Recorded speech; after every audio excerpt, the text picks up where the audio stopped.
Dobrý deň, pán premiér. Aj vám prajem dobrý deň. Pán minister pôdohospodárstva Takáč. Nikdy som video nenahrával, ani som nikdy nemal potrebu sa nejakým spôsobom zviditeľňovať. Ale čím ďalej, tým viac som nasratejší a nasratejší. Vypočul som si dneska vašu tlačovku, pán premiér, a musím skonštatovať, že to, aký spôsob ste zvolili na ochranu slovenského poľnohospodárstva, nenachádzam slov. Tak kde je teraz tá vaša slovenská suverénna zahraničná politika?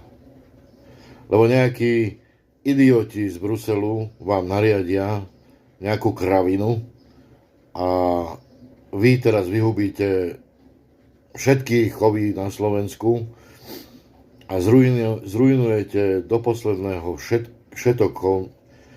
A akú takú ešte, čo sme mali sebestačnosť všetkých slovenských poľnohospodárov, ktorí už aj tak boli doteraz na kolenách,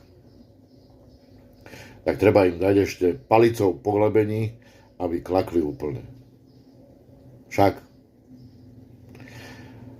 A ešte príde nejaký trtko z Bruselu skontrolovať, či to robíte tak, ako vám to bolo nariadené, aby vám spotlapkal po pleci, že je to OK, a vy sa postavíte za ich názor, že takto nám to bolo nariadené.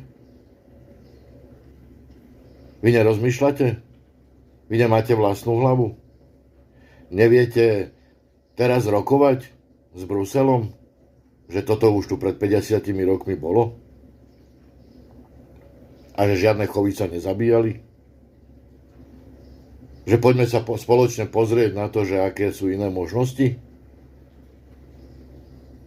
Niečo také ako karanténa vám nehovorí nič? Proste treba ísť radom. Nariadili vám zamknúť si svoju špajzu, zahodiť kľúč a ešte si to aj zapáliť, aby sme nemali čo žrať.